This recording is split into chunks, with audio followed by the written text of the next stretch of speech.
안녕하세요. 이장중입니다. 오늘은 위안부 관련해서 흥미로운 기사가 터져서 그 부분에 대해서 말씀을 드리겠습니다. 기사 바로 소개해 드리겠습니다. 위안부 단체 비판한 이용수 할머니 수요 집회 없애야라는 글인데, 이 할머니는 I Can Speak English의 실제 주인공이기도 합니다. 기사를 읽어보면 수요 집회를 없애야 한다. 하나도 도움이 안 된다. 참가한 학생들이 낸 성금은 어디 쓰는지도 모른다 하고 집회가 학생들 고생시킨다고만 합니다. 또 현금 들어오는 건 알지도 못하지만 성금, 기금 등이 모이면 할머니들에게 써야 하는데 할머니들에게 쓴 적이 없다 하며 기금의 사용실에 대해서 의혹을 제기했답니다. 기사를 보고 두 가지의 의문점이 드는데 첫 번째는 위안부 단체는 위안부 문제를 해결하는 단체인데 위안부였던 할머니가 위안부를 비판하고 있다는 점. 두 번째는 돈이 할머니들에게 사용되지 않고 있다는 점. 이 두 가지가 뭔가 이상합니다. 할머니를 지켜드려야 할 단체에서 왜 이런 행동을 하느냐는 의구심이 들 수밖에 없는 상황입니다. 하지만 저는 이런 결과가 나올 수밖에 없는 이유를 명확히 알고 있습니다. 바로 이 위안부는 좌파 쪽에서 반일 프레임을 거는 가장 대표적인 도구이기 때문입니다.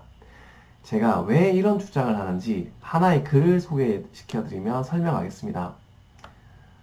자, 이 글은 대표적인 좌파협회, 전대협, 전국대학생협회, 임종석이 활동했었던 단체에서 작년 2019년에 썼던 글입니다. 요약된 걸 먼저 읽어보면 전교조 동지를 본받아 역사뿐 아니라 학생들을 반일기계로 만들어야 소녀상 보고 위안부 생각에 집 짜고 이 갈도록 해라.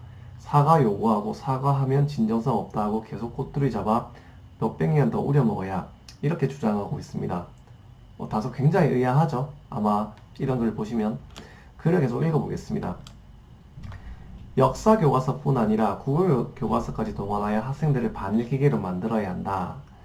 위안부 문제를 정쟁의 도구로 삼고 위안부 할머니들을 보상을 받고 영혼을 치유받아 여생을 안식하지 못하게 하며 평생의 반일 도구로 이용당하게 해야 한다. 위안부 문제로 한일 관계를 파고드는 것이 가장 효과적이다.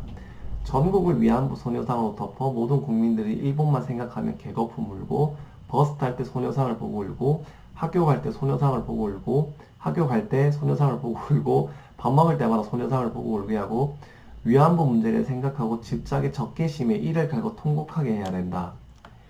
일본의 사과를 영원히 받아서는 안 된다. 사과 요구를 하고 사과를 하면 진정성이 없다고 다시 사과를 하면 또 다른 꼬투리를 잡아 100년, 200년이고 사과를 요구해야 된다. 그러나 중국에 대해서는 아무 말도 해서는 안 되고 무조건 대가리를 받고 꼬리를 흔들어야 된다. 자, 이러면 왜 이렇게 하냐? 이렇게 되면 질려버린 일본에서 서서히 국교를 단절하고 혐한 세력이 많아지고 그 혐한 세력을 보고 남조선도 혐의를 더욱 키운다.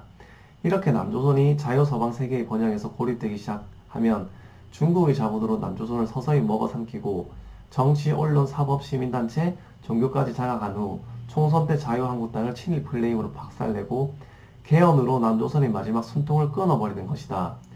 자유한국당이 보수니 하는 것들은 우리의 이런 전략 전술을 알 턱이 없고 막상 알더라도 그들 주제에 할 수 있는 일이 아무것도 없다.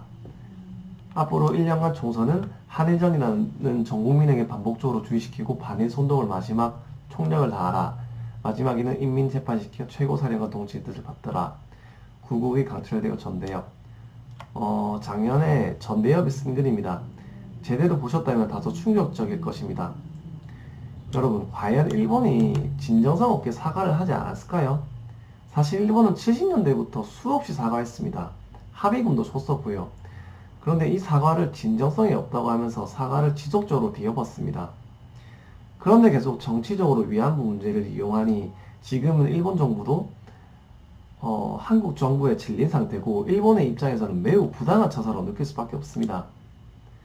좌파 쪽의 행동들이 제가 화가 나는 건 가슴 아픈 역사를 정치적으로 이용하고 국민의 감성을 자극해 반일 감성을 지속적으로 조장한다는 것입니다. 제가 어릴 때 1920년생이었던 제가 친할머니께 20대 때 물어본 적이 있습니다.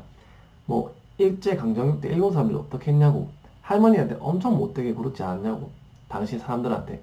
그런데 그때 친할머니께서 아니 그거 잘못된 거야, 잘해주는 사람 잘해줬어, 그거 잘못된 거야 라고 말을 했고 당시 저는 할머니가 나이가 들어서 이 기억이 왜곡됐구나 일본 사람들은 나쁜 사람들이라고 제가 생각했던 기억이 있습니다.